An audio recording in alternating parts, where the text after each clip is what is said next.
नमस्कार, मैं शिव शर्मा। आज हम बात करेंगे एक ऐसे व्यक्तित्व के धनी जो समाज सेवा और राजनीति से जुड़े हुए हैं। हर पल कोरोना काल में हो या किसी भी समय हर पल लोगों की सेवा में तत्पर रहते हैं। ऐसे ही व्यक्तित्व चरमेश शर्मा आज हमारे साथ हैं, जो हर पल अंतर्राष्ट्रीय लेवल पर अपनी पहचान बना चुके हैं और विदेशों से फंसे कई भारतीय नागरिकों को उन्होंने देश में अपने परिजनों से मिलाया है। चरमेश जी, आपका चैनल में स्वागत है।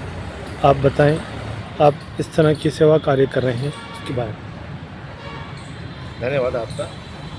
देखिए, मैं कहूँ तो मैं अपनी तरफ से मैं बहुत सेवा कार्य कर रहा हूँ, वो कर रहा हूँ, ऐसा भी कुछ नहीं है। लेकिन ईश्वर ने हमें मनुष्य बना के भेजा है, तो मानवता के प्रति हमारी स्वाभाविक जिम्मेदारी बनती है। तो जो भी पीड़ित मानवता की सेवा में जो भी काम हो सके हम कर पाएँ, हमारी ईश्वर हमसे करवा पाए, तो उसमें अपनी भूमिका निभाते हैं, प्रयास करते हैं। और प्रयास करते हैं तो ईश्वर सफलता भी देता है। इस तरह से यही काम है। राजनीति क्षेत्र में भी हैं, कांग्रेस पार्टी में मैं काम कर रहा हूँ। अभी राजस्थान प्रदेश कांग्रेस कमेटी का सदस्य हूँ। पूर्व में मैं NSY से मैंने शुरुआत की है, तो NSY में राजस्थान का प्रदेश महासचिव रहा हूँ, उपाध्यक्ष रहा हूँ, छत्तीसगढ़ का सदस्यता अभियान का प्रभारी भी रहा हूँ। राष्ट्रीय स्तर पर भी काफ़ी काम किया राजनीतिक क्षेत्र में। अभी भी कांग्रेस पार्टी में काम कर रहा हूँ। और पिछली विगत कांग्रेस सरकार में राजस्थान बीज निगम का निदेशक मुझे बनाया गया था। तो जो भी राजनीतिक जिम्मेदारी के साथ सामाजिक जिम्मेदारी होनी चाहिए। लेकिन राजनीति में देखो तेरी मेरी चलती है, और उसमें हमारी पार्टी के लिए हम काम करेंगे, दूसरी पार्टी के लिए दूसरे लोग काम करेंगे, हम उनकी आलोचना करेंगे, वो हमारी आलोचना करेंगे।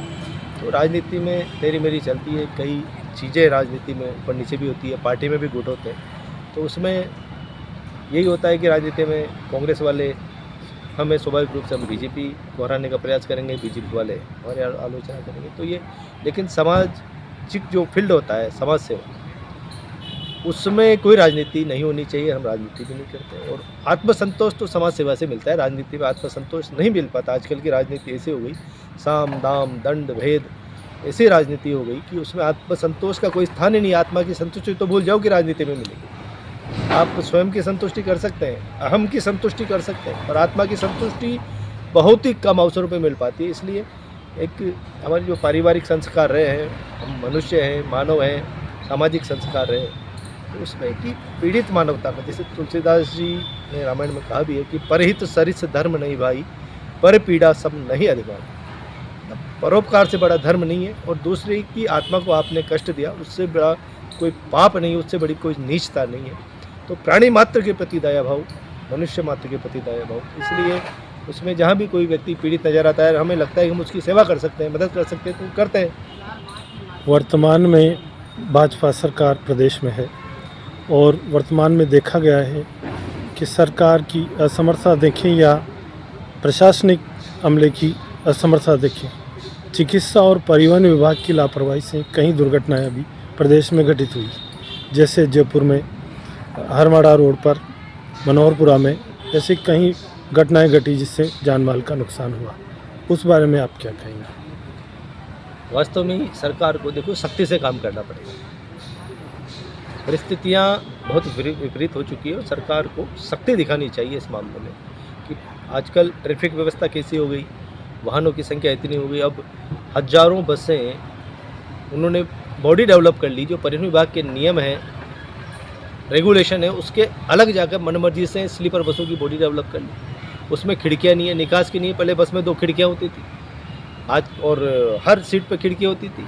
उन्होंने क्या पूरा उसको पैक कर दिया, एक निकास के लिए एक गेट रख दिया। जब आग लगने की घटनाएं हुई और भी दुर्घटना हुई, एक्सीडेंट हुए, लोगों को निकलने का मौका ही नहीं मिला बाहर, और अंदर ही चल के मर गए या दुर्घटनाग्रस्त हो गए, घायल हो गए। तो इस तरह से परिवहन विभाग को जो कार्रवाई अभी शुरू हुई है, ये बहुत पहले कर लेनी चाहिए। तो अभी भी सख्ती दिखानी पड़ेगी। मानव जीवन बचाना है तो सख्ती दिखानी पड़ेगी। इसमें कई बार होता है कि जो ये तंत्र है ये बड़ा हावी होता है, सरकारों पर भी हावी हो जाता है। बड़े बड़े पैसे वाले लोग होते हैं, धन्ना सेठ होते हैं, अरबपति खरबपति लोग इन बसों को चलाते हैं। प्रशासनिक अधिकारी और भी कई तरह के अधिकारी इनमें लिप्त होते हैं। तो वो सिस्टम को हैक करने की कोशिश करते हैं। लेकिन मनुष्य जीवन की जब सुरक्षा का सवाल है, लोगों की सुरक्षा का सवाल है, तो उससे बड़ा कुछ भी नहीं है। सरकार को सख्ती से कार्रवाई करनी चाहिए। चिकित्सालयों की हालत है तो कांग्रेस सरकार में गहलोत साहब ने बहुत अच्छी निःशुल्क दवाई योजना, निःशुल्क जांच योजना शुरू की थी और ये एक ऐतिहासिक कदम था। पहली बार पीड़ित व्यक्ति को एक जिसके पास पैसा भी नहीं वो भी इलाज करने की सोचने लगा, हॉस्पिटल में आने लगा, ठीक है मेरा इलाज हो जाएगा। नहीं तो पहले घर पे किसी से पैसे उधार लेके या कहीं से कर्जा लेके आना पड़ता था, 5-50 हज़ार रुपये की व्यवस्था करके हॉस्पिटल आते थे। लेकिन आज कुछ भी नहीं है तो भी हॉस्पिटल में जाके दवाइयाँ हो जाती, जाँच इंजेक्शन मिल जाते। तो उसमें भी बहुत सारी जाँचें बंद हो रही है, बहुत सारी दवाइयाँ नहीं है, दवाइयों की गुणवत्ता घटिया पाई गई है। तो ये बड़ी समस्या है कि नकली दवाइयाँ सरकारी सिस्टम में आ गई।